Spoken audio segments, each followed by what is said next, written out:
Good morning. Welcome to the Stylo News Intelligence Update for March 24th, 2026. In today's briefing, we're turning our attention to North Korea. Specifically, we're going to explore how a conflict thousands of miles away is having a very direct and powerful impact on Pyongyang's military ambitions and what that might mean for the entire region. Before we begin, we have a special announcement. Our sponsor, ProWave AI, is celebrating their one-year anniversary. As a thank you, they're offering a discount on a Stylo News subscription. Just use the code STILO at stylonews.com. The offer is valid until March 31st and is limited to the first 250 subscribers. All right, let's get right into our analysis. The central thesis we're exploring today is a significant one, that the recent conflict in Iran has directly reinforced North Korea's determination not only to maintain its nuclear weapons, but to expand its arsenal. And a quick note, this briefing is powered by ProWave AI. They're the developers of the Stylo Intel Ops OSINT platform and, of course, Stylo News, the very tools that make this analysis possible.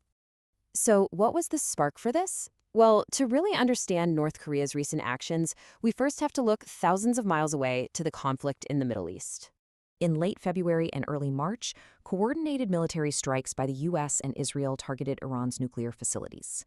Now, these were not minor operations. They also targeted key leadership figures, resulting in the death of Supreme Leader Ayatollah Ali Khamenei.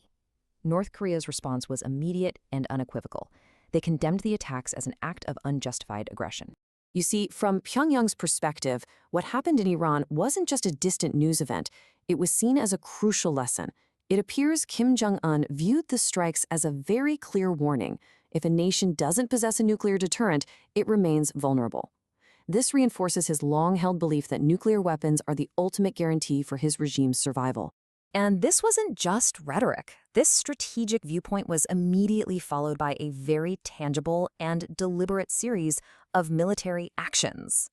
Just look at how quickly this unfolded. In the weeks right after the strikes on Iran, a clear pattern of escalation emerged. It began with Kim Jong-un personally overseeing cruise missile tests on March 4th. Then more tests just a week later. By March 14th, they launched approximately 10 ballistic missiles. And only a day after that, Kim supervised tests of new systems specifically designed to carry tactical nuclear warheads. This was a very deliberate and rapid show of force. Now, to give you some geographic context for where these capabilities originate, here's a map. Key sites like the Yongbyon Nuclear Center and the Sohae Launching Station are really the nerve centers for the very programs that Pyongyang is now accelerating. Of course, North Korea doesn't operate in a vacuum, so let's zoom out a bit and examine how the other key players in the region are viewing this situation. This table really highlights the complex web of interests here. On one hand, you have North Korea doubling down. The United States, meanwhile, is trying to walk that fine line between military readiness and an openness to dialogue. South Korea is, of course, caught in the middle, trying to balance deterrence with managing inter-Korean tensions.